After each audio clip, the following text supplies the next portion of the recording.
ዕብራውያን ምዕራፍ 13 ቁጥር 14 የዕብራውያን መልእክት ቁጥር 14 ምዕራፍ 13 ነው የምናነበው። አይ ቲንክ ሁላችሁም እንዳወጣችሁ ተስፋ አደርጋለሁ። በዚህ የምትኖር ከተማ የለችንምና ዕብራውያን ምዕራፍ 13 ቁጥር 14 በዚህ የምትኖር ከተማ የለችንምና ነገር ግን ትመጣ ዘንድ ያላትን እንፈልጋለን።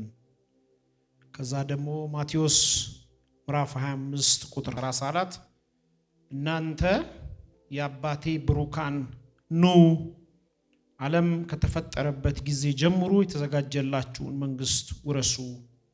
እናንተ የአባቴ ብሩካን ኑ ዓለም ከተፈጠረበት ጊዜ ጀምሮ የተዘጋጀላችሁን መንግስት ውረሱ። ስለ አገልግሎት ነው ያው እያስተማርኩ ያለሁትኝና በእግዚአብሔር መንግስት ውስጥ በአዲስ ኪዳን የአገልጋዮች ህይወት የአገልጋዮች የአዲስ ኪዳን አገልጋዮች ምን ይመስላሉ የሚሉትን ሐሳቦች ጠንከር ያሉ መሰረታዊ ሐሳቦችን አንስተን ነው እየተነጋገርን ያለነው።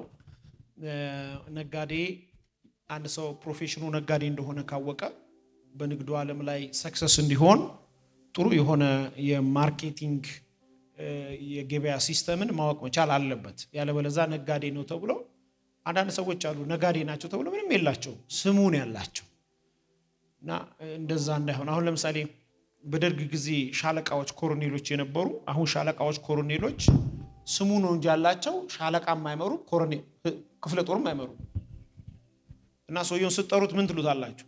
ሻለቃ ትሉታላችሁ። ሻለቃ ያዛል ይሆን አዝ አንዳንድ ነጋዴዎች ነጋዴ ናቸው ግን ምንም በቃ በህይወታቸው ለውጥ የለም። እና በእግዚአብሔር መንግስት ውስጥ ደግሞ በክርስቶስ ኢየሱስ የዳኑ ሰዎች ትርፋማ ከሚያረጋቸው ነገር አንዱ ላስት ዊክ እንዳነሳ ነው አገልግሎት ነው። በእግዚአብሔር መንግስት ውስጥ ካህን ያልሆነ የለም። በክርስቶስ ኢየሱስ የዳነ እያንዳንዱ ሰው ካህን ነው፣ አገልጋይ ነው። ግን በዛ ላይ ሰክሰስ እንዲሆን ሰክሰስ የሚለካው በቁጥር አይደለም፣ በልብ እርካታ ነው። ኢየሱስ 12 ሰው ነው አገልግሎ ሄደው አይደል እንዴ?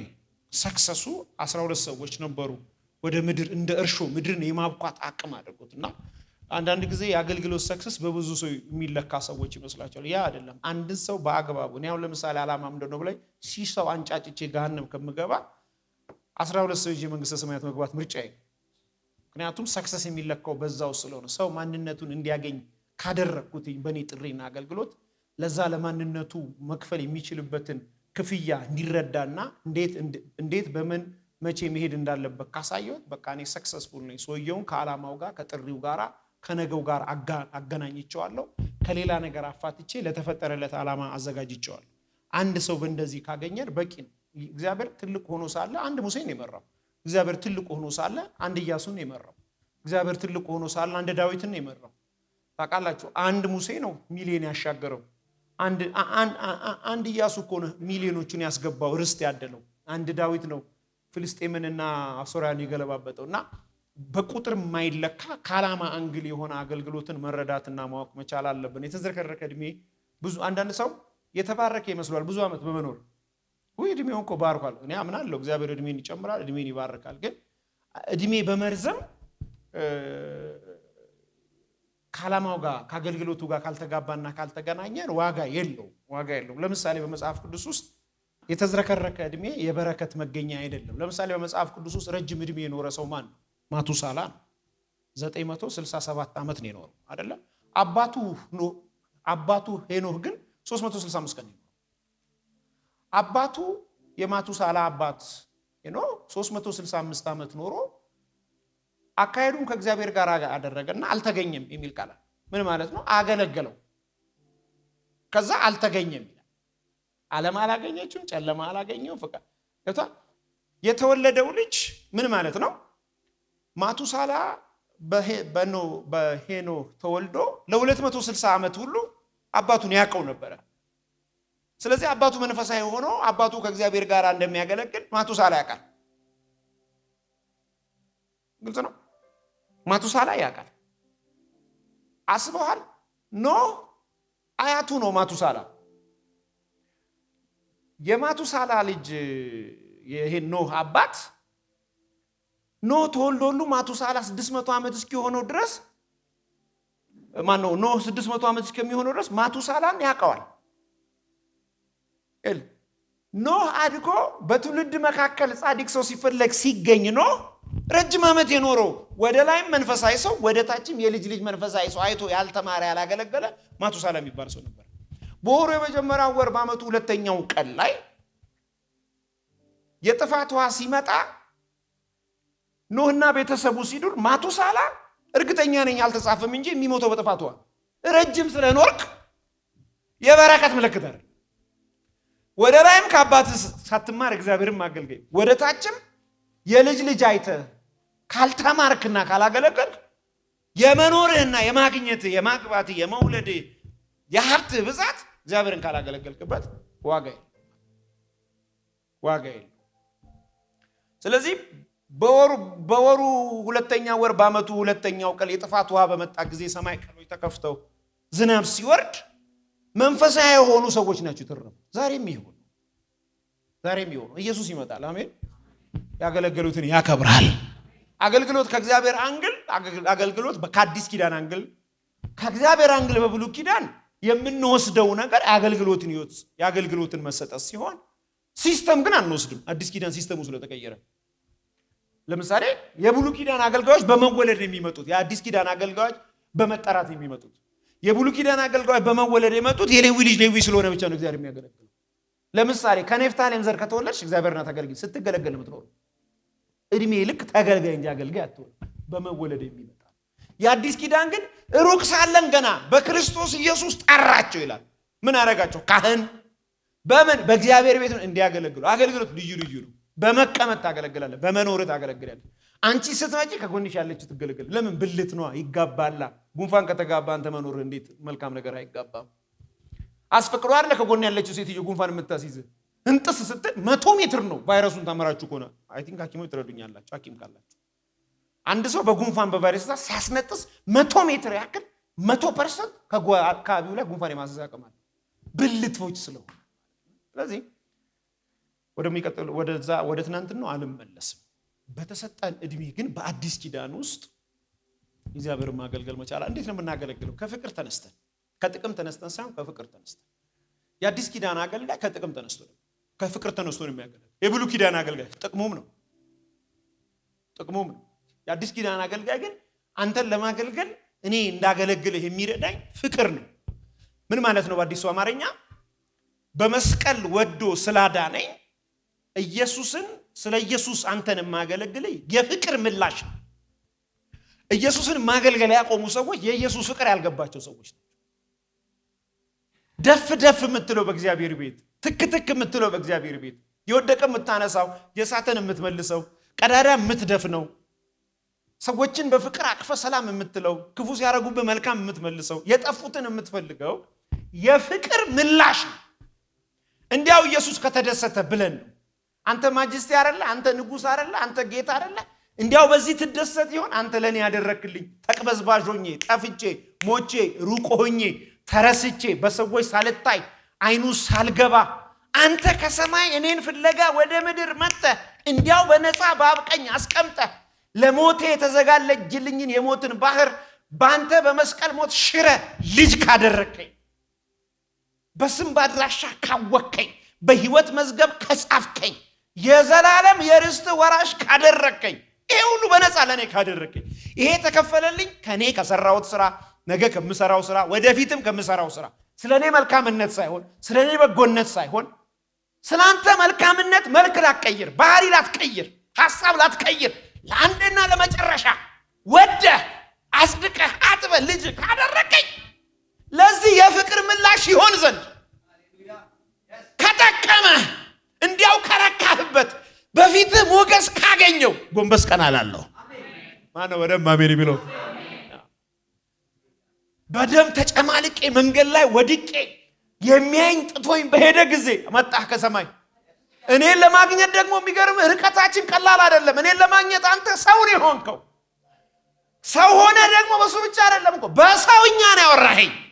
ህመሜን አመመ፣ ቁስሌን ቆሰልክ፣ ሽተቴን ሸሽተትክልኝ። ረሃብ ነው ተራብክ፣ ጥጉን ነው የሞትን ቅጣት ስለኔ ወሰድክ። ይሄ የማይገባኝ ነበር።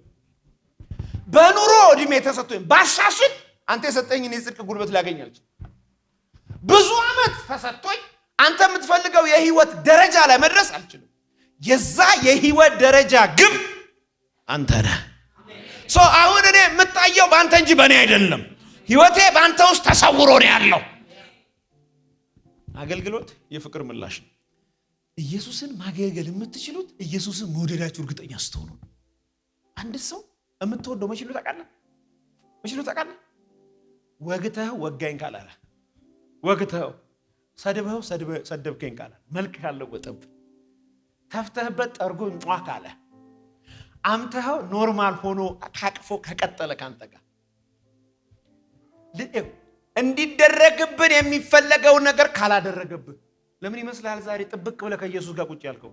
እንደ ዋጋህን ቢሰጥህ እንደ እናትና አባትህ ዋጋሽን ነው የሚሰጥ ነው ይለው እናታቸው አሉ። እኔ እናት ዋጋ የጤና መርፌ የሚባል አለኛ ቤት የእናቴ የጤና መርፌ ልነግርህ አልችልም። እስካሁን አልረሳውም። የጤና መርፌ ዋጋህን ነው የምሰጥ ካልሽ ዋጋህን እሱ እኮ ዋጋችንን ስላሰጠን ነው የምንፈናረቀው። ምንም ማድረግ አልችልም። መነፋረቅ ኢየሱስ ጋር እንድትጣበቅ ያደረገ ፍቅሩን አይቶ እንዳላየ ሰምቶ እንዳልሰማ መጽሐፍ እንደሚታውቃለህ እንዳያ አይበይንም ይላል፣ እንደሰማ አይናገርም። ለምን ላስይኩ ብያቸዋለሁ። ከምን አንግል የሚያይን አልሰማሁኝም። የዛሬ ህይወትህ የነገ ማረጋገጫ አይደለም። የጀመረህ በዘላለም እቅድ ነው፣ ይጨርሳል። ከጎን ያለውን ሰው እንደሱ እንድታይ ይፈልጋል። አገልግሎት ማለት እሱ። አገልግሎት ማለት ኃላፊነት ይዞ መቀመጥ አይደለም። ሰንበዲን በዘላለም እቅድ ውስጥ ማየት። ይሄ የመጀመሪያው አገልግሎት። ፍጥረትን ሁሉ ለምሳሌ እኔ ማምነው ልንገርሽ ቤትዬ፣ ሰው ሁሉ ይሄ ዓለም ላይ ያለው 7 ቢሊዮን ነው አይደል? ታምኛለሽ? 7 ሚሊዮን ሁሉ ሰው ድኗል ብዬ ነው የማምነው። ታምኛለሽ? አታምኚም? አይ ነው አታምኚም። እኔም እዛ እንዳለው እንደሱ አላምንም ነበር። 7 ሚሊዮን ሁሉ ድኗል ብዬ ነው የማምነው። ለምን በላይ ኢየሱስ እኮ ለአንተ ብቻ አይደለም የሚሞተው፣ ለምድር ሁሉ ዋጋ ከፍሏል። እኛስ እሷ አልዳነችም፣ አሕዛብ ናት፣ ተከፍሎላታል። ስላልተቀበለች እንጂ የመዳን ዋጋ ምን ተሰጥቷታል? ፍጥረት ሁሉ በአንዱ በልጁ በክርስቶስ ኢየሱስ ዋጋ ስር ነው ያልዳነ ሰው። የኃጢአት ደመወዙ ምንድነው? ቤቴ እና ሞት እኮ ተሽሯል። ፍጥረት ሁሉ ለምንድነው ታዲያ አልጸደቁት? አልተቀበሉትማ። ምን የሚል ቃል አለ? ለተቀበሉት ሁሉ በስሙ ለሚያምኑት ለነሱ የእግዚአብሔር አየህ። እነሱ አሁን ምንድናቸው? ዋጋ ተከፍሎላቸዋል። እግዚአብሔር ለነሱ አባታቸው ሳይሆን አምላካቸው። አሁን ከአምላክነት ወደ አባትነት መቀየር ነው የሚጠበቀው። ስለዚህ መጀመሪያውና ዋናው በዘላለም እቅድ ውስጥ ሰዎችን ማየት የአገልግሎት መነሻ። ጠንካራ ሰዎች ጻፉ። ጠንካራ ሰዎች የእግዚአብሔርን ዘላለማዊ እቅድ ያወቁ ናቸው ብላችሁ ጻፉ። ጠንካራ ሰዎች፣ ስትሮንግ የሆኑ ሰዎች፣ ጠንካራ ሰዎች የእግዚአብሔርን ዘላለማዊ እቅድ ያወቁ ሰዎች ናቸው። መዝሙር 33 ቁጥር 1 እንዲህ ይላል፣ የእግዚአብሔር ሐሳብ ግን ለዘላለም ይጸናል። ደግሞአለሁ። መዝሙር 33 ቁጥር 11 የእግዚአብሔር ሐሳብ ግን ለዘላለም ይጸናል። ከዛስ የልቡ ሐሳብ ለትውልድ ሁሉ ነው። የእግዚአብሔር ሐሳብ ግን ለዘላለም ይጸናል። የልቡ ሐሳብ ግን ለትውልድ ሁሉ ነው። ጠንካራ ሰዎች የእግዚአብሔርን ዘላለማዊ እቅድ ያወቁ ናቸው። እዚህ ጋር የቆመው ሰውዬ ሰውን ሁሉ ማየት የሚፈልገው ወይንም ደግሞ የሚያየው በዘላለም እቅድ ውስጥ ነው። ለዚህ ነው ሰዎች እንደሚሉን ያልሆንኩት። ለዚህ ነው ሰዎች እንደሚሉሽ እንዳትሆኚ የምነግርሽ። አይደለም ሰዎች ራስሽ ስለ ራስሽ ያለሽ ኢሜጅ እንኳን የተሳሳተ ነው። በዘላለም እቅድ ውስጥ ካየሽው ትበረጃለሽ። ደካማው ብርቱ ነኝ ይበል ተብሎ ተጽፏል። ለዚህ መጽሐፍ ቅዱስ የእግዚአብሔር የዘላለም እቅድ የሳቱ አገልጋዮችን አገኛቸውና አንድ ጊዜ እናንተ አላቸው፣ አቤት እግዚአብሔር አምላክ የሳተ አይመለስምን? የወደቀ አይነሳምን? እኔ እኮ እግዚአብሔር ነኝ አለ። አረ ኢየሱስ ያድናል። በዚህ መንፈስ ውስጥ ስትሆን የተሰጠህን እድሜ ወይ እንደ ነው ወይም ደግሞ እንደ ሄኖክ አገልግለህበት ታልፋለህ። ከዚህ እቅድ ውጭ ያለ የረዘመ እድሜ ሁሉ ለበረከት አይሆንም ማለት ነው። እግዚአብሔርን ዘላለማዊ እቅድ ማወቅ መቻል አለብን። ለዚህ መጽሐፍ ቅዱስ ሲናገር ምን ብሎ ይናገራል? መክብብ 3 ቁጥር 11 ላይ እግዚአብሔር በሰው ልብ ዘላለማዊነትን አኖረ ይላል። በሰው ልብ ውስጥ ምን አለ? ዘላለማዊነትን አኖረ። እግዚአብሔር ሰውን የፈጠረው ለ7 ዓመት ለ70 ዓመት ለ80 ዓመት አይደለም፣ ዘላለማዊነትን ያኖረ። ከዘላለም ጋር አንተ ትጋጫለህ። እንዴት ለዘላለም ትጠለዋለህ? የሆነ እኮ የሚያስመርር ሰው ለዘላለም እንዴት ትጠለዋለህ? እግዚአብሔር በሰው ልቡ ዘላለማዊነትን አስቀምጧል። የምታገለግለው ሰውዬ ዘላለማዊነት ያለበት ሰው፣ ከዘላለም ጋር ደግሞ አትጋጭም። ኢየሱስ እኮ የዘላለም አምላክ ነው አይደለም? ኢየሱስ የዘላለም አምላክ የዘላለም ጌታ ሆኖ ሳለ የ33 ዓመት ጎረምሳ መስሎት በ30 ብር ሸጠው። ዘላለምን ነው ሚስ ያደርገው። ካየኸው በዚህ አይነት 33 ነው። እንደዚህ በጸጋ ደግሞ ካየኸው ረዳት ማለት ነው። ነጽ ረዳት አይደል? ካየኸው ደግሞ የዘላለም አምላክ ነው። የዘላለም አምላክ በ30 ብር አይሸጥም። እንዴት አንተ የዘላለምን አምላክ ልታገለግል ተጠርተ በ30 ብር ትሸጣለህ? አንዳንዶች ከኛ ጋር ነበሩ፣ ግን ከኛ ጋር አልነበሩ፣ አላወቁንም። በዘላለም እቅድ ውስጥ ሰውን ካየኸው ሚስ አታረገው። የትም ሂድ ሰውየውን ሚስ ለማድረግ አትሰራ። ምንም ይኑርህ ባለህ ነገር ሰው ሚስ ማድረግ አትችልም። አገልግሎት ሁሉ በ3 ይከፈላል። ለማነጽ፣ ለመገንባት፣ ለመገሰጽ። እናንጻለን፣ እንቀይሳለን፣ ገነባለን፣ ደግሞ እንገስጻለን። እግዚአብሔር ያነሳድጋል፣ ይገነባል፣ ቢውልድ ያደርጋል፣ ወደ ጎን ደግሞ ይገስጻል፣ ያስተካክላል ማለት ያስተካክላል። ማንን? ከዘላለም አንግል የተፈጠረውን ሰው በዘላለም እቅድ ፕሮግራም ውስጥ አገልግሎታችሁ ምን ይሁን? የሚያንጽ ይሁን። አገልግሎታችሁ ምን ይሁን? የሚገነባ ይሁን። ገንቢ ሐሳብ ያለበት ይሁን። አገልግሎታችሁ ምን የሚገስጽ ደግሞ ይሁን። የሚያስተካክል ደግሞ ይሁን። ምን ማለት? ሁሉን አቀፍ ነው። በሽሮ ብቻ ያደገ ልጅ አለ የፈለገ ዳህ ቢሆን በሽሮ ብቻ አይደል። ቢያንስ ኢትዮጵያን ክብር ለእግዚአብሔር ይሁን፣ አመት ባል ጊዜ ወይ ዶሮ ወይ ስጋ እንበላለን። እድሜ ለቅርጫ። በአንድ ነገር አታድግም። ለሰውነት ገንቢ የሆኑ ቫይታሚን የሆኑ ነገሮች አሉ። አገልግሎት ሁሉን አቀፍ ነው። ክብር ለኢየሱስ ይሁን። ይህን ሁሉ ስናረግ ግን ዛሬም ደግሜ የምነግራችሁ በዘላለም እቅድ ውስጥ አገልጋዩ የምታገለግሉትን ህዝብ ማየት መቻል አለባችሁ። ምክንያቱም እግዚአብሔር በሰው ልብ ዘላለማዊነትን አኑሯልና። ስለዚህ ሁለተኛ ማንሳት የምፈልገው ለምንድን ነው የምናገለግለው? ለምንድን ነው የምናገለግለው? ይሄ በጣም መነሳት ያለበት የአዲስ ኪዳን ጥያቄ። ለምንድን ነው የምትዘምሪው ቤት? ለምንድን ነው በእግዚአብሔር ቤት አክቲቭ የሆንሽው? ሰይጣንን ፈርተሽ ነው ወይ? ዓለም ስለምታስጠላሽ ነው ወይ? ውጪው ስለሚበርድ ነው ወይ? ውጪው ደስ ስለማይል ነው ወይ? ወይስ ሲዘምሩ ደስ ብሎ ነው የምንዘምረው ወይ? ሲሰብኩ ደስ ብለው ነው ወይ? እግዚአብሔርን ማገልገል ስለሚያስደስት ብቻ ነው ወይ የምናገለግለው? ሁለተኛ ቆሮንቶስ ምዕራፍ 5 ቁጥር 1 መኖሪያችን የሆነው ምድራዊ ድንኳን ቢፈርስም በሰው እጅ ያልተሰራ ነገር ግን ከእግዚአብሔር የሆነ ዘላለማዊ ቤት በሰማይ እንዳለን እናውቃለን። በዚህ የምንኖረው ጊዜያዊ ነው። አገር አለ በክርስቶስ በኩል ዮሐንስ ወንጌል ምዕራፍ 14 ላይ እኔ ብሄድ ይሻላችኋል፣ ምን አዘጋጅላችኋለሁ?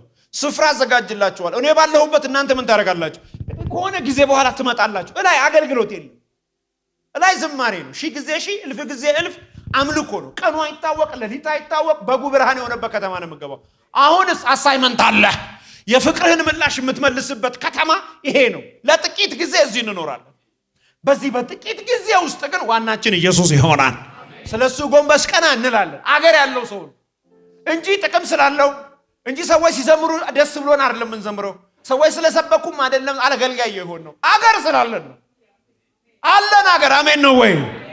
ከተማ አለ በጉ ብርሃን የሚሆኑባት እልፍ ጊዜ እልፍ ያለበት ከተማ አለ። ለዚህ ነው የተከፈለለትን ህዝብ ኑ አገር አላችሁ ብለን የምናገለግለው ጳውሎስ። ስለዚህ እንደዚህ ያለ በታረቅንበት መታረቅ ሌሎቹም እናረጋለን፣ እናስታርቃለን። አገለግላለሁ ማገለግለው አገር ስላለኝ ነው። በሌላ ስፍራ እንደዚህ ይላል፣ እኔ ብሄድ ከኢየሱስ ጋር ብኖር ደስ ይለኛል፣ እምቆየው ማገለግለው ለእናንተ ነው። ለምን? የተጠራችሁበትን ያንን የከበረውን ተስፋ አጥርታችሁ ታውቁ ዘንድ ለጊዜያዊ መከራና ችግር እጃችሁን እንዳትሰጡ በህይወት እያሳየኋችሁ ነው። አንተ እዚህ ከተማ እኮ እንደ ጳውሎስ ሀብታም የለም። መርከቤ ተሰበረብኝ ሲል የግል መርከብ ነው ያለው። ደህና ነሽ? ምን ነው መርከቤ ስንት ጊዜ ነው ያለው? 3 ጊዜ መርከቤ ምን አለብኝ። ይኸውልህ ሰውዬው አደገኛ አርክቴክት ነው። እዚህ ውስጥ በመካከላችን አርክቴክቶች አላችሁ። አንድ ሰው እዛ ጋር ይታያል። ያበላል። ብዙ እህቶች ያበላል ነው የተማሩት ያለ ፊልዳቸው ያለ ጥሪያቸው ምናምን። እና ኢትዮጵያ መንግስት ይሄም ስለገባው በድል ነው የሚሰጥ፣ መርጣ አታገኝ። ባያበላል የማትገባ ከሆነስ በድል ታገኝ። በዚህ ስንኖር እንደ ጳውሎስ ያለ ሀብታም ሰው አልነበረም። 4 መርከብ የፈረሰበት የተሰበረበት አደገኛ አርክቴክት ነው። በወቅቱ ሮማውያን ትልልቅ ድንኳን ከፍተኛ ገንዘብ ከፍለውት ነው ዲዛይን አድርጎ የሚሰራው። ሮም ሄዳችሁ ማየት ትችላላችሁ። አደገኛ ድንኳን ያለው ድንኳኑ ቲዮሌት አለው፣ መኝታ ቤት አለው፣ የወይን መጠጫ ያለው፣ የስብሰባ አዳራሽ። ይህንን ዲዛይን አድርጎ ሰፍቶ በከፍተኛ ገንዘብ ማግኘት የሚችለው ጳውሎስ ነው። አንተ በእጆቼ የደገፍኳችሁ አብሬ ኖርኩ ይላል። በሮም ሲቀመጥ ኢንካም ጀነሬት ማድረግ የሚችልበት 1 ዓመት ተኩል በሰራበት ጊዜ ላይ ትልቅ ገንዘብ ነበረው ሰውዬው። ግን ይሄ ሁሉ እንደ ጉድፍ ቆጥሮ ዓላማዬ ሰዎች የተጠሩበት ዘላለም አገር ማድረስ ነው። ለምን እናገለግለው? አብረን እንድንሄድ። አትቅሩ፣ ወደ አገራችሁ ሂዱ። አገር አለሽ፣ የከበረ በስምሽ የተዘጋጀ ቤት፣ አባት አለሽ፣ አምላክ አለሽ፣ ዋጋ ተከፍሎልሻል። ኦልሬዲ በሰማይ ይጠብቅሻል። ስምሽ ደግሞ በህይወት መዝገብ ተጽፏል። እባክሽ ነይ። እዚህ ነው የምናገለግለው። ይሄን ወደ እኔ ካልመጣሽስ ለሰይጣንና ለሰራዊቱ ወደ ተዘጋጀ የሞት ባህር የሚባል አለ። ላንቺ አልተዘጋጀም። አንቺ በእግዚአብሔር መልክ ነው የፈጠርሽው፣ ግን ዘላለምነትን በውስጥሽ አስቀምጧል። ዘላለም ደግሞ አይሞትም። ወይ በእግዚአብሔር መንግስት ለዘላለም ይኖራል፣ ወይ ለሰይጣንና ለሰራዊቱ ወደ ተዘጋጀለት ዘላለም ይገባል። በዛ ጥርስ ማፋጨት አለ፣ በዛ ዋይታ አለ፣ በዛ ስቃይ አለ ይላል መጽሐፍ ሲናገር። ትሉ የማይሞትበት ነው ይላል ራዕይ ምዕራፍ 18። ትሉ ወደማይሞትበት ይላል። አሁን ዝግ ነው። አሁን ያለው ሲኦል ነው። ክርስቶስ መጥቶ ቤተክርስቲያን ከተነጠቀ ከሸዋ መንግስት በኋላ ለመጀመሪያ ጊዜ ሐሰተኛው ዘንዶና ሐሰተኛው ክርስቶስ ከተጣሉ በኋላ የሲኦል ደጅ ማዕፀኗ የገሃነም ደጅ ይከፈታል ለመጀመሪያ ጊዜ። ያን ጊዜ ከነጩ ዙፋን ፍርድ በኋላ ዘላለም የሚባል ነገር ስላለ፣ ዘላለም በስራ የዘላለም ስኬት በስራ አይመጣም። የዘላለም ውድቀትም በስራ አይመጣም። በመዳንና ባለመዳን መዳን በስራ መዳን የሚያስፈልገው ከሆነ ክርስቶስ በከንቱ ነው የተሰቀለው። የዳነ ሰው የሚሰራው ስራ ግን የለም አላልኩም። ለመዳን መስራትና የዳነ መስራት ይለያያል። የምናገለግለው የዘላለም አገር ስላለ በዛስ ኮንሲኩዌንስ ያለ እንደ አማድ የሆኑት የተጠሩት በአራቱ ወንበር ዙፋን ላይ የሚቀመጡት ይሄ ብቻ አይደለም። የተዘጋጀላቸው 7 አክሊሎች አሉ። ወደፊት ስለ አክሊሎች እንማራለን። እነሰርቤት እነሰንዴት የሚባሉ የሚያማምሩ እንቁዎች ምን የሚባል አለ? የመስዋዕት አክሊል የሚባል፣ የሥራ አክሊል የሚባል ተደብድበው ያለፉ የተበጣጠሩ፣ አንዳንዶች አምነው በመጋዝ ተሰንጥቀው እያገለገሉ እኮ ነው። እርጉዞች በጦር ተወግተው እያገለገሉ እኮ ነው። ከላይ የሚጠብቃቸው አክሊል እና አንተ እዛ ትድናለህ፣ እናገኘሃለን። ግን ነጫጭባል ነጭ ልብስ ለብሰህ እንዲህ ተዘይዳለህ። ለምን አላገለገልክሽማ? እዛስ እነ ጳውሎስ እኔ የምልህ ያኔ ትዝ ይልሃል እንትና ሲወጋን፣ ሄሮድስ ሲወጋን ሲያስረን፣ በስመ አብ የሚገርም እኮ ነው እኮ እንዲድን ብዬ ነው ብራም ይልሃል። ወክ እያደረገ አገር አላችሁ ወይስ ኢንፊኒቲ አዲስ አበባ ተስማምታችኋለች? አልለቅም ያለ የሆነ መንፈስ ይታየኛል። ትለቃለህ። እንኳን አንተ አባቶችም ለቀዋል። በጊዜ ተዘጋጅ፣ ጥንቅቅ በል። አገር አለ። እኔ ከሐረር ወደ አዲስ አበባ እየመጣሁ ከኔ ትውልድ ከተማ ስመጣ ቤተሰቦች ጋር ሁለት ወር እንኖር ነበረ። እየመጣን ቫኬሽን ሻንጣዬ ነው። ወደ እነሱ ቁም ሳጥን ልብሴን አላስገባም። ተመልሼ ወደ ጭሮ ሄዳለሁ። ትምህርቴን የምማረው ጭሮ ነው። እናቴ ያለችው አባቴ ያለው ጭሮ ነው። እዚህስ አጎቴ ጋር የመጣሁት ሻንጣዬ ውስጥ ነው ልብሴ ያለው። ተመላሽ ነኝ። አገር አለኝ። የሆነ እርክት ብዬ አልኖርም። ፕላን እያደረጋችሁ የምትኖሩ ሰዎች እንደምትሞቱና እንደምትሄዱ አውቃችሁ ኑሩ። እንደምትኖሩ ደግሞ አውቃችሁ ስሩ። ሁለቱም ያስፈልጋል። ተዘጋጅተ በመጠን ኑሩ የሚለው ቃል የታመነ ስለሆነ ነው። አገር አለን፣ ወደ አገራችን እንሄዳለን። ለምን ነው የምናገለግለው? መኖሪያችን በሰማይ ስለሆነ ፈጠን ፈጠን ብዬ እንደ መዝሙር አለ ቢኬ ታስታውሱ እንደሆነ አለ ቶሎ ቶሎ ብዬ ስራዬን ልስራ ነው የሚል አገር ቶሎ ስራዬን ያው ነፍሴም ወደ አምላኳ ስጋም ወደ አፈሩ ሳይመለስ ቶሎ ቶሎ ብዬ ስራዬ። ይሄ እኮ ለቅሶ ቤት የሚዘመራል። እዚህ ነው። ስትሞት ጠበቀን አንተ ነው። ስትታመም አሁን እኛ ልክ እዛ መቃብር ጋር ሰው ሲገባ ነፍሴም ወደ አምላኳ ስጋም ወደ አፈሩ ሳይመለስ ቶሎ ቶሎ ብዬ ስራዬ። ተጓዥ ነህ። እዚህ ነው የምናገለግለው። የሞተልን ልናየው በክብር እንናፈቃለን። እሱ ወዳለበት እንሄዳለን። ተስፋ እንደሌላችሁ ግር አይለንም። አባት ሀገር አለን። ለዚህ ነው ስለ ስሙ በአደባባይ ስንናገር ግር አይለንም።